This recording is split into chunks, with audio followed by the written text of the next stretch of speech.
संस्कृत के हिंदी के 10 वाक्यों का संस्कृत में अनुवाद। तो चलिए शुरू करते हैं। सबसे पहले हमारा वाक्य है, विद्यालय के पास उपवन है। उपवन का अर्थ होता है बगीचा। तो हम पहला वाक्य बनाएंगे,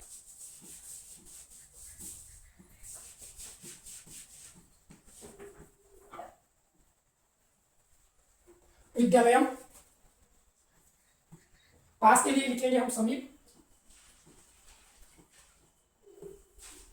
विद्यालयम समीपम। उपवन, उपवन का अर्थ होता है बगीचा, तो उपवन को उपवन ही लिखेंगे, उपवनम। और आगे हम लिखेंगे अस्ति। तो ये हमारा पहला वाक्य बन गया, विद्यालयम समीपम उपवनम अस्ति। विद्यालय के पास में उपवन बगीचा है। अगला वाक्य है हमारा,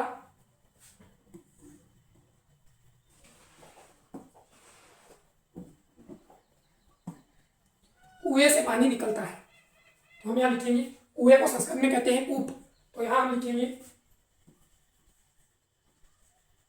कूपात। मैंने पहले वीडियो में बताया था, अगर आपने नहीं देखा हो तो जरूर देखिए। संस्कृत के हिंदी के 10 वाक्यों का संस्कृत में अनुवाद वाला मैंने ऑलरेडी वीडियो बना चुका। उसके अंदर मैंने बताया था कि जहां भी कोई मूल वस्तु अपने ध्रुव से अलग होगी तो वहां पर हमेशा पंचमी विभक्ति लगेगी। उस अनुसार यहाँ पर हमारे कुएं में से जो पानी है वो अलग हो रहा है, तो उस हिसाब से कुएं के अंदर पंचमी विभक्ति लगेगी। तो उपात, पानी के लिए जल ही लिखा जाएगा, उपात जलम। और आगे आगे निकलता है के लिए हम लिखेंगे निष्कर्ष।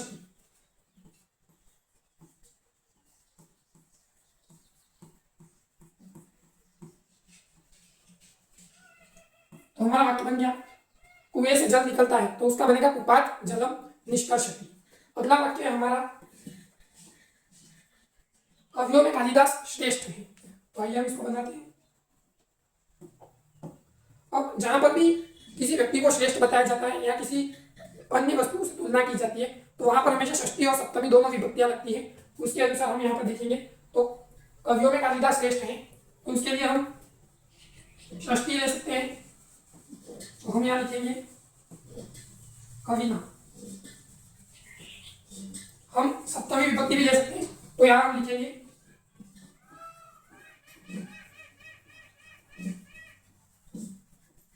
कविशु। कविनाम लिख सकते हैं, हम कविशु भी लिख सकते हैं, कविनाम कविशु। आगे हमें लिखना है कालिदास।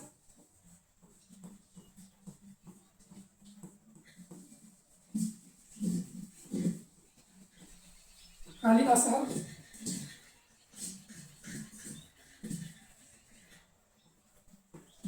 कालिदास श्रेष्ठ। तो श्रेष्ठ के लिए हम लिख देंगे श्रेष्ठ। हमारा अगला वाक्य, बालक को फल अच्छा लगता है। यहाँ पर रुच्यार्थानाम प्रियमाण नाम की धातु लगेगी। जहां पर भी किसी व्यक्ति को कोई चीज अच्छी लगती है, वहां पर रुच्यार्थानाम प्रियमाण, और उस सूत्र के योग में हमेशा चतुर्थी विभक्ति लगती है। तो उसके अनुसार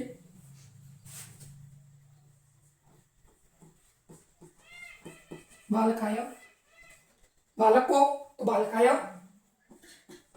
फल अच्छा लगता है। यहाँ पर एक ही फल की बात हो रही है, तो बालकाय फलम। और अच्छे लगने को हम कहते हैं रुच धातु। तो उसके अनुसार यहाँ पर बनेगा बालकाय फलम रुचते। बालक को फल अच्छे लगते हैं। यहाँ पर हमारे 4 वाक्य बन गए हैं। अगला वाक्य है हमारा, हनुमान जी को नमस्कार। अगला वाक्य है हनुमान जी को नमस्कार। जब भी नमस्कार की बात आती है तो हमेशा नमः के योग में चतुर्थी विभक्ति लगती है। उसके अनुसार यहाँ पर हनुमान शब्द की चतुर्थी विभक्ति बनेगी हनुमंते। तो यहाँ पर आप देख सकते हैं, यहाँ पर बनेगा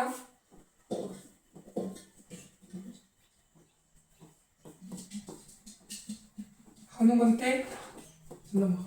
यहाँ बन जाएगा हनुमंते नमः।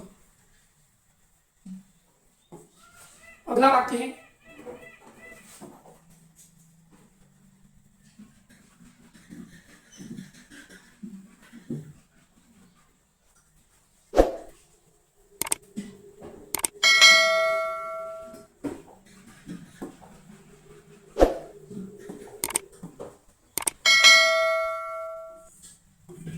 अगला वाक्य है, पेड़ से पत्ता गिरता है। जब भी, अभी मैंने पहले बताया था कि जब भी कोई वस्तु अपने मूल ध्रुव से अलग होगी तब वहां पर हमेशा पंचमी विभक्ति लगेगी। चाहे कोई व्यक्ति घोड़े से गिर रहा है तब भी, चाहे कोई पत्ता पेड़ से गिर रहा है तब भी। जहां पर भी वो दो वस्तुएं अपने मूल ध्रुव से कोई वस्तु अलग होगी तो वहां पर हमेशा पंचमी विभक्ति लगेगी।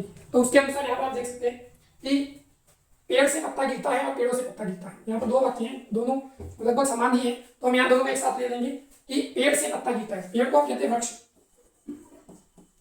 तो वृक्ष की पंचमी विभक्ति बन जाएगी वृक्षा। तो हम यहाँ पर देख लेंगे वृक्षा।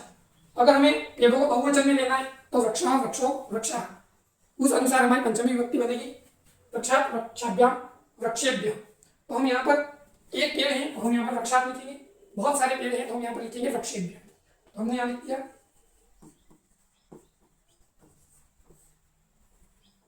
वृक्षा वृक्षेभ्य। पत्ता गिरता है, अगर एक पत्ता गिरेगा तो हम पत्रम पतंती लिखेंगे, और बहुत सारे अगर पत्ते होंगे तो पत्राणी पतंती। तो जैसे जैसे हमें जरूरत होगी वैसे हम लिखेंगे वृक्षा वृक्षेभ्य। यहाँ पर हम लिखेंगे पत्रम, अगर बहुत ज्यादा पत्ते हैं तो हम यहाँ लिखेंगे पत्राणी, और आगे अगर एक पत्ता गिर रहा है तो हम लिखेंगे पतती, और बहुत सारे पत्ते होंगे तो हम यहाँ पर लिखेंगे पतंती।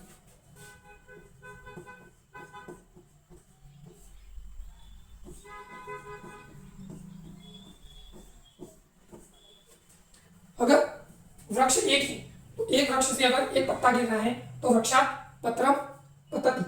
अगर एक वृक्ष से एक पत्ता गिर रहा है तो वृक्षा पत्रम पतति लिखेंगे। अगर बहुत सारे वृक्ष हैं तो वृक्षेभ्य, अगर पत्ते बहुत सारे गिर रहे हैं पत्राणी, और बहुवचन है अगर गिरने में तो वहां पर भी हम लिखेंगे पतंती। अगर एक है तो पतति, बहुत सारे हैं तो पतंती। अगर एक वृक्ष है तो वृक्षात, बहुत सारे वृक्ष हैं तो वृक्षेभ्य, और अगर एक पत्ता है तो पत्रम और बहुत सारे पत्ते हैं तो पत्राणी। आगे चलते हैं, आगे हम चलते हैं राम दशरथ का पुत्र है। अब इस वाक्य को हमें बनाना है